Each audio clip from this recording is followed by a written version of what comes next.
How's it going, everybody? Welcome back to the channel, where today we are doing part 2 of beating Dark Souls 3 with mathematically optimized DPS. In part 1 we did this challenge with melee weapons. Today we are doing it with magic, sorceries, pyromancies, and miracles. I'm not going to get a ton into the math in this part of the video series, so if you want to learn a little bit more about what we are doing to calculate DPS, be sure to check out part 1, which I have linked in the video description. However, the general conceit is that we are calculating the total possible damage based on every available spell, weapon, upgrade, ring, you name it. We look at the boss defense, and we look at the attack speed that is tied to the specific casting animation, run all of those numbers through a spreadsheet, and then we pick the highest out of all of those. Let's get into it. Our first step in the run is picking our starting class. There are really only 2 available options for us, one being a sorcerer, the other a pyromancer, as they are the only 2 that start with damaging spells, as well as the lesser of the sorcery, pyromancer, or miracle rings. And we choose the sorcerer as the sorcerer's catalyst again has a weapon art that allows it to do an additional 10% of damage whenever you cast a spell. Despite the fact that my fight against Undead was relatively slow and pretty sloppy, things are going to ramp up very quickly.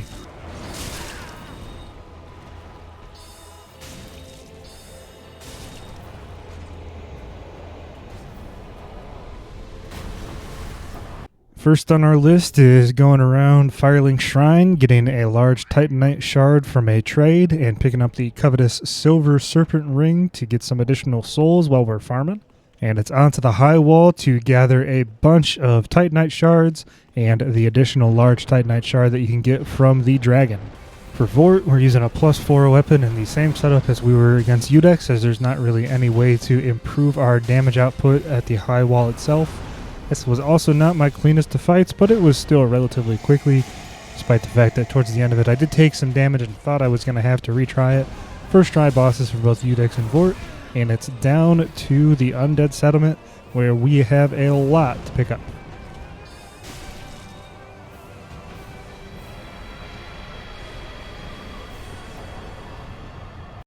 First we go talk to Yhorm, send him back to Firelink Shrine. Gotta make sure we get hollowed up so that we can unlock Yuria as a vendor. We also pick up the Fire Clutch Ring and talk to Cornix, send him back to Firelink Shrine. Go save Irina, send her back as well. And once we're back at Firelink Shrine, we go ahead and grab the Pyromancy Flame and probably the second best spell in the entire game in Great Combustion from Cornix. Continuing on, we head into the Road of Sacrifices, pick up the Great Swamp Ring from the swamp. Also talk to Orbex, send him back to Firelink Shrine. Grab a couple of large Titanite shards from the area where you fight the Stray Demon. And take down Orbeck in Firelink Shrine in order to show that we have killed him to Yuria, and pick up the Morion Blade. All of that early game grinding out of the way, we head on to face our third boss of the run in the Crystal Sage, kind of similar to the weapons run. Although Great Combustion is obviously a great spell at this stage, I think the fight with the melee weapons was a little bit faster. Still, this was relatively easy. The one disadvantage of Great Combustion is that it has pretty low range for a spell, so you really got to be right up against the enemy in order for it to hit. Does good damage. This one did take me quite a few tries, however, but it is on to the Cathedral of the Deep, where we can head into the Painted World. Lots to do in said Painted World, including another farm for large Titanite shards. I will say that apparently you can get chunks from the Corvian Knights, but again, in both my run with the weapons and now in this run, I never got a drop from any of my farming with them. So it must be a super low chance, or maybe it's not an actual drop. Either way, it doesn't really make a huge difference, as the next boss that we're going to fight is going to unlock chunks in the Dancer. But while we're here in the Painted World, we go ahead and grab an early Titanite slab, take a look and admire the Floating Wolf, and grab the Pyromancer's Parting Flame. This bad boy is probably the best weapon in the entire game in Dark Souls 3, if you ask me. The reason being is that in addition to the spell, it also does an additional attack, which is based on the fire rating of the Pyromancer's Parting Flame and is multiplied by a motion value of 80. Not going to get too much into that, but just know that it's basically like attacking with another weapon during the same casting animation. Only works with a few spells, namely those that are kind of formed in the hand, like any of the combustion spells or anything where you're throwing a fireball. And now that we have it, we can go back to the Cathedral of the Deep, pick up the Deep Braille Divine Tome, and purchase Deep Protection for our next fight against the Dancer of the Boreal Valley. In this fight, you can really see what I'm talking about with the Pyromancer's Parting Flame. It doesn't always work because you really have to be right up against the enemy, as the, I think, attack animation is only around your hand in a very, very small radius. But when it works, man, does it work, and we really chunked down Dancer. I know I talked about it in the part 1, but I am pretty sure that this is now the fastest I've ever killed Dancer on a new game run. I've had quicker in New Game Plus, but obviously we're coming in here with a +6 weapon, and we just absolutely chunked through her like it's nothing.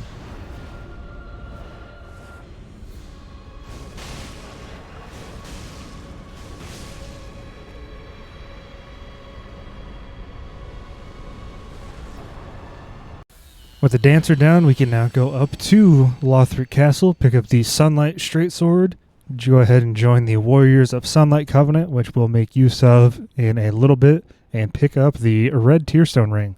This area is also my favorite area for grabbing Titanite chunks, both up here in Lothric Castle as well in the Consumed King's Garden. Not a lot to say for this fight. I want you to just go ahead and watch this fight and see how quickly we can kill the Abyss Watchers with our build at this stage.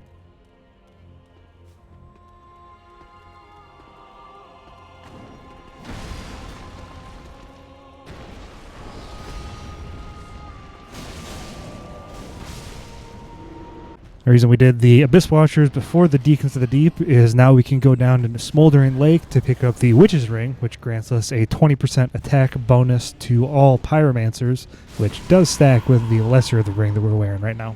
Now that that detour is out of the way, we can head back to the Cathedral of the Deep to take on the Deacons of the Deep, and I gotta say this is probably the easiest fight I had in this run altogether, as we are not only able to kill the deacons that have the red aura, but we are also able to take down the Archdeacon before the guys that surround him finish their stand-up animation.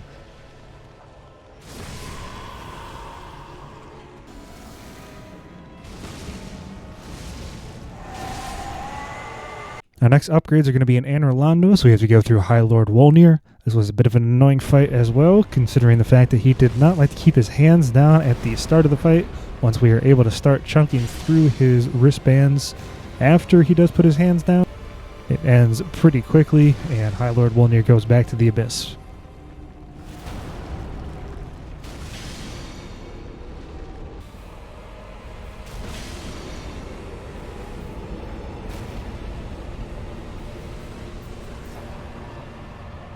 Only fitting now, after we have killed a boss that is tied to the Abyss, that we go pick up a bunch of upgrades for dark damage, including the Dark Clutch Ring. We go ahead free Carla, buy Black Flame, which is probably the best spell in the entire game, and also make a quick detour before fighting Pontiff to pick up the Ring of the Sun's Firstborn. Phase 1 of Pontiff took me a couple of tries, but once I was able to get him into that phase transition where he does his AoE and then starts his summoning animation, well, you can kind of see for yourself what happens.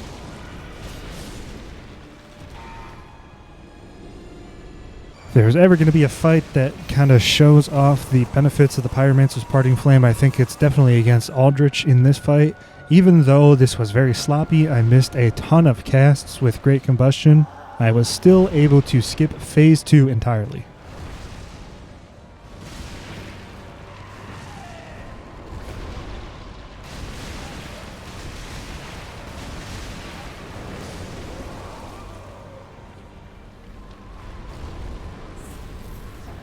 With another Lord of Cinder down, I know that we have to go ahead and face Yhorm, and with our setup, we are going to need some lightning damage.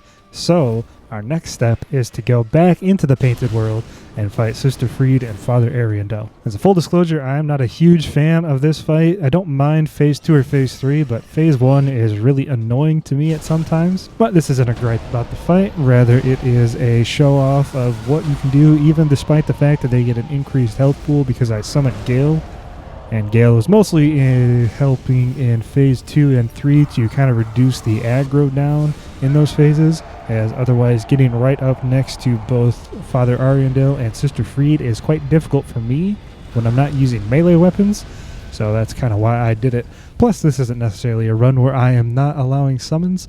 Either way, after a number of tries, more than I would like to admit, we grabbed one of the most important souls in this game, and actually the only one that we are going to transpose with Lulith.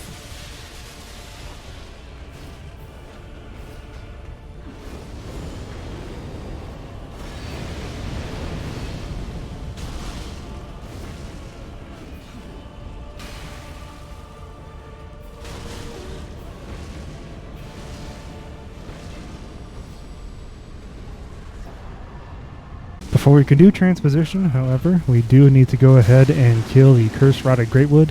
And I know I haven't really been focusing too much on the numbers in this run as opposed to part 1, but for this fight specifically, I just want you to take note of the approximate DPS that we're rocking. Over 4,500 damage per second. Now, the Cursed Rotted Greatwood, of course, doesn't necessarily work like that.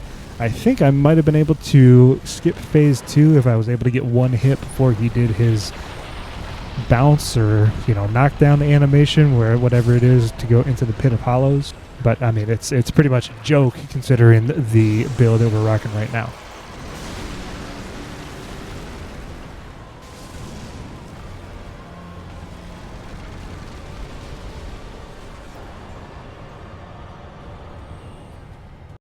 Now that we have the transposing kill, we can go back and buy the Rose of Ariandel from Ludolith.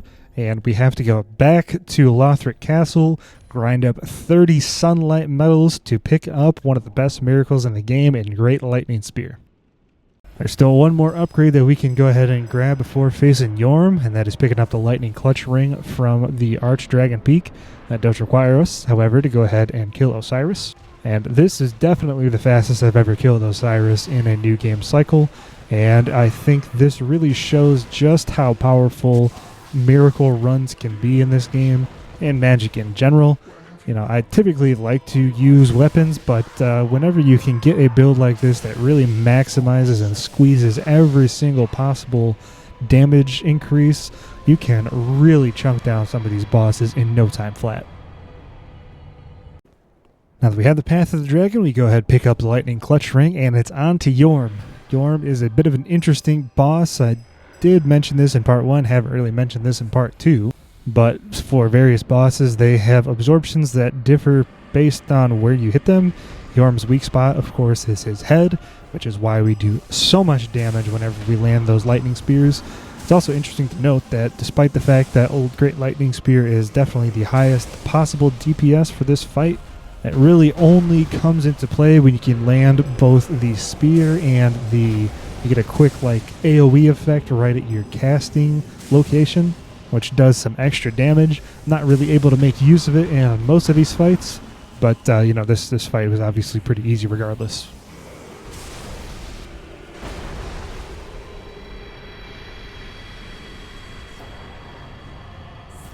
Before we face the Dragon Slayer armor, we do go back to Smoldering Lake and pick up the Quelana Pyromancy Tome for one specific purpose.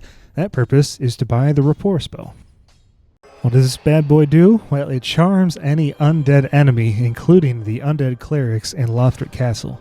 And you've seen them buff the Lothric Knights, which grants the Lothric Knights some extra damage. Well, if you can go ahead and get them to apply this to you, it stacks with everything and is an additional 20% damage boost to all available sources. So I figured I wanted to show this off in this. It's obviously known, but it is very cool. I honestly didn't expect it to stack with deep protection, but when I tested it out, it sure as heck did. And I'm pretty sure that the elevator ride up to fight Dragon Slayer armor was faster than the actual fight itself.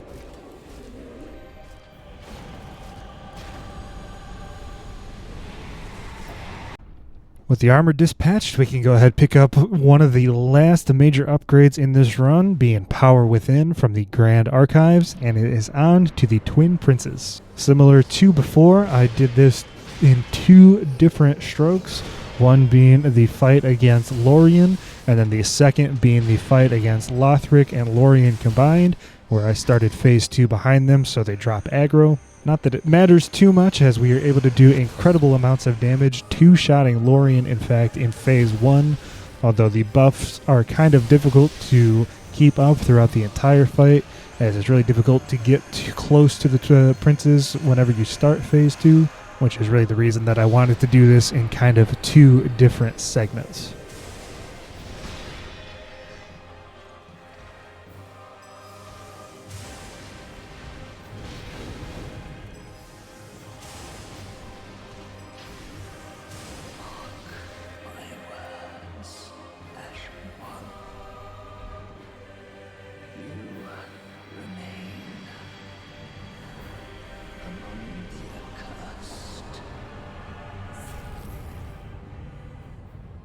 Soul of Cinder is next, as he guards a very important miracle for some of the DLC bosses that we are actually going to fight in this run as opposed to part 1. We suffer the same kind of circumstance as the Twin Princes, where phase 2, the transition between them, it takes quite a bit, and given the fact that the more powerful buffs, such as Power Within, only last for 30 seconds in Dark Souls 3, it's basically impossible to keep them up throughout the entirety of the fight.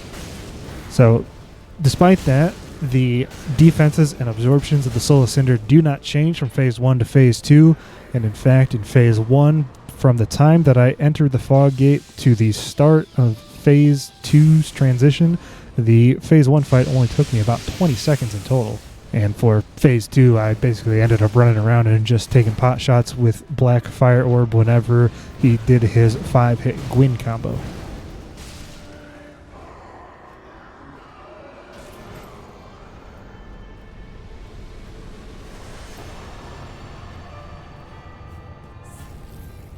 Now that we have the Soul of the Lords in hand, we can go ahead and pick up Sunlight Spear, which is the highest raw damage output of any spell, pyromancy, or sorcery in the entire game. And despite the fact that I did not do any damage calcs, I felt like go ahead and showing it off against the old Demon King, as I thought I might get Chaos Bed Vestigious, although I didn't end up doing so in this run.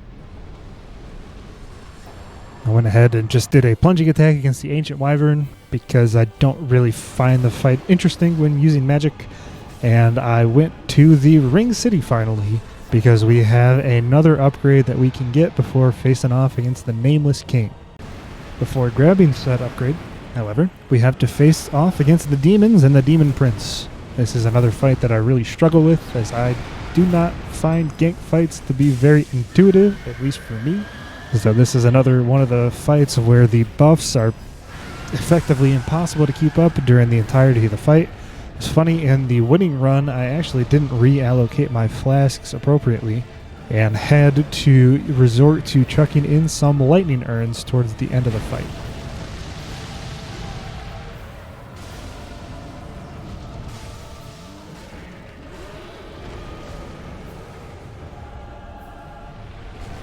Now that that's done, we can go to the shared grave and kill the invader in there and pick up the blindfold mask, which is another 15% boost to all dark damage. We did all of that so that we could go ahead and face off against the Nameless King and Archdragon Peak, which is probably my second or third favorite fight in this game. This one is also interesting as the absorptions change drastically between the King of the Storm and the Nameless King phase, as the King of the Storm is incredibly weak to lightning damage. I didn't end up maxing that out because, as you can see in this fight, which I will let speak for itself, it didn't really end up mattering, and I gotta say, this is easily my favorite fight that I did in this entire run.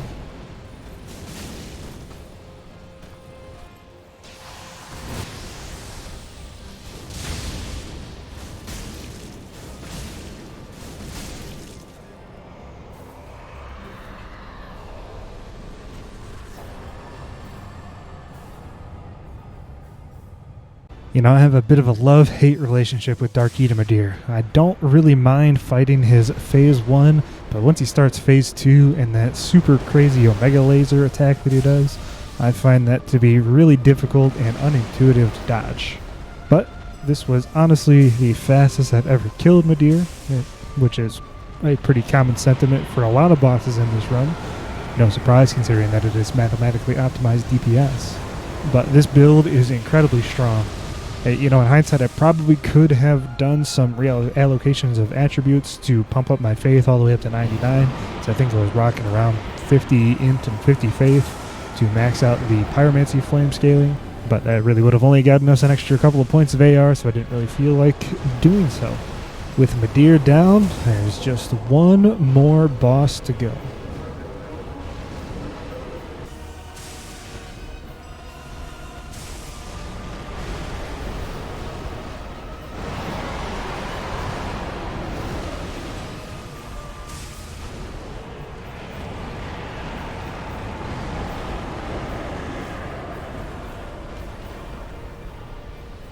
You know, for all of these bosses, I have stayed pretty true to the highest possible DPS. I did make one exception, and that is against Slave Knight Gale, because the highest possible DPS does make use of Sunlight Spear, and given the fact that the animation for casting that miracle is incredibly slow, even with maxed out casting dexterity, I went ahead and went with the second highest possible DPS when using the Pyromancer's Parting Flame and Great Combustion.